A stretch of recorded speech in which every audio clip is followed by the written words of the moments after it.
عربی میں پیچھے سے آئیں گے. زیادہ تر دیکھیں ہم اسی طرف سے آ رہے ہیں. ربہ اس کا رب. ایسے رب الناس لوگوں کے رب کی. جیسے باللہ میں بھی اللہ کی، للہ میں بھی اللہ کے لیے. رب العالمین تمام جہانوں کا رب ہے. ہم یہ نہیں کہیں گے رب ہے تمام جہانوں کا، نہیں، تمام جہانوں کا رب ہے. تو ایسے برب الناس لوگوں کے رب کی. ملک الناس یہ بھی جڑے ہوئے ہیں. ملک الناس لوگوں کے بادشاہ. یہاں پہ جو شروع میں بی لگا برب الناس میں، یہی بھی ایکچولی اردو میں ہم سب جگہ استعمال کریں گے. لوگوں کے بادشاہ کی جب جملہ لکھ رہے ہیں، ٹھیک ہے، یہاں پہ ضرورت نہیں ہے. الہ الناس لوگوں کے معبود.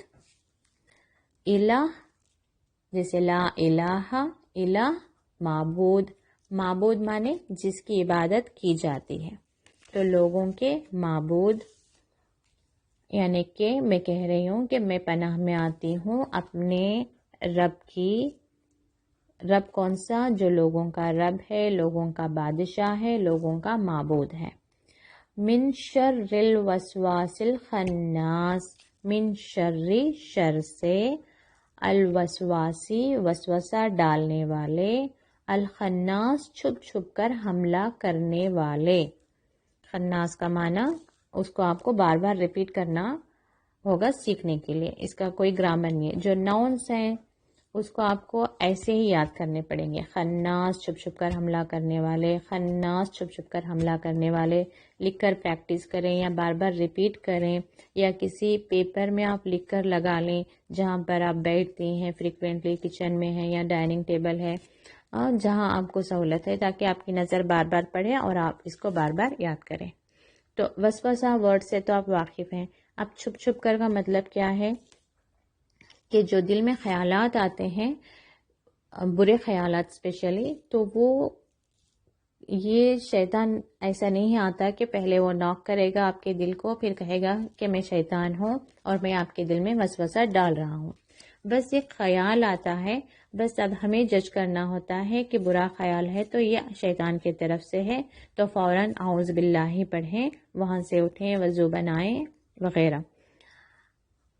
آگے بات ہو رہی ہے الذی، وہ جو، یوسوسو وسوسہ ڈالتا ہے، فی صدور الناس، فی میں، صدور سینے، الناس اگین صدور الناس لوگوں کے سینوں میں. کہاں سے آپ ترجمہ کریں گے؟ فی صدور الناس. جتنے بھی یہ پریپوزیشنس آئیں گے حرف جر، فی، علی، من، اس کو ہم بعد میں ہی ترجمہ کریں گے. فی صدور الناس لوگوں کے سینوں میں. یہاں پہ ترجمے میں وہ دل دیے ہیں، لیکن اس کا صحیح ٹرانسلیشن سینہ ہی ہے، کیونکہ دل کے اندر شیطان داخل نہیں ہوتا، وہ دل کے باہر باہر، یعنی کہ بالکل دل کے قریب میں وہ وسوسے ڈالتا ہے. ٹھیک ہے، اس کو لینا نہیں لینا یہ انسان کے بس میں ضرور ہوتا ہے. من الجنتی والناس. تو یہ جو چھپ چھپ کر وسوسے ڈالتے ہیں یا وسوسے ڈالتے ہیں لوگوں کے دلوں میں، کون ڈالتے ہیں؟ جن بھی ڈالتے ہیں اور لوگ بھی ڈالتے ہیں.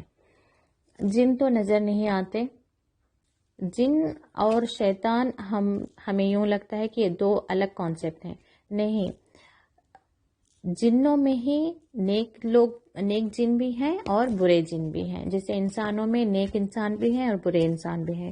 جو اللہ کے اطاعت سے بہت دور، بالکل اللہ کے ساتھ دشمنی کیے ہوئے ہیں، ان انسانوں کو بھی شیطان ہی تصور کیا جاتا ہے. اور جن، جو ابلیس ہے وہ بھی جن ہی تھا جس نے اللہ کے سامنے سجدہ کرنے سے انکار کر دیا تھا. تو اسی کی قوم سے جتنے بھی اس کی ذریت ہے، اس کی اولاد ہے، جو لوگوں کو بہکانے کا، گمراہ کرنے کا کام کر رہی ہے، وہ جن کی ہی قوم ہے، لیکن شیطان کی نسل سے، ابلیس کی نسل سے. اس کے معنی کو سیکھ کر اب جب آپ پوری متوجہ ہو کر، پوری توجہ کے ساتھ اس سورت کو پڑھیں گے، تو آپ کے اندر جو لوگوں کا ایک خوف ہے کہ پتہ نہیں وہ میرے ساتھ کیا برا کر دے. کسی انسان سے ہمیں کبھی مالی نقصان کا ڈر ہوتا ہے، کسی کی بری نظر کا ڈر ہوتا ہے، کسی کے دشمنوں کا ڈر ہوتا ہے. جس طرح کا بھی انسانوں کا خوف ہے، اس خوف سے ہم باہر آ جائیں گے. اور جب ہم توجہ سے پڑھ رہے ہیں تو ہم واقعی میں اللہ سے گزارش کر رہے ہیں کہ اے اللہ مجھے اپنی پناہ میں لے لے. کس سے؟ جتنے بھی یہ شر ہیں. شر کیا ہے؟ نقصان، فساد، برائی. شر کا بس لغتی معنی ہے برائی. جس طرح کی بھی برائی یہ پیدا کر سکتے ہیں مجھے، جن یا انسان، ان کے شر سے مجھے اپنے پناہ میں لے لے. تو یہ پوری توجہ کے ساتھ ہم نماز پڑھیں گے. پہلے اچھے سے سیکھیں اس کو، پھر توجہ کے ساتھ اس کا معنی سمجھتے ہوئے آپ نماز ادا کریں گے تو نماز میں بھی خشوع و خضوع آئے گا، اور آپ کا اللہ سے دل کا ایک رشتہ بھی مضبوط ہونا شروع ہو جائے گا. انشاءاللہ آپ اس کو سیکھیں. اللہ تعالی ہمارے علم میں برکت دیں، ہماری نمازوں میں خشوع و خضوع پیدا ہو.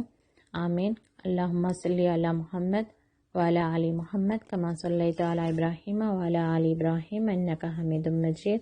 اللہم بارک علی محمد وعلی آل محمد کما بارکت علی ابراہیم وعلی آل ابراہیم انک حمید مجید. السلام علیکم ورحمۃ اللہ وبرکاتہ.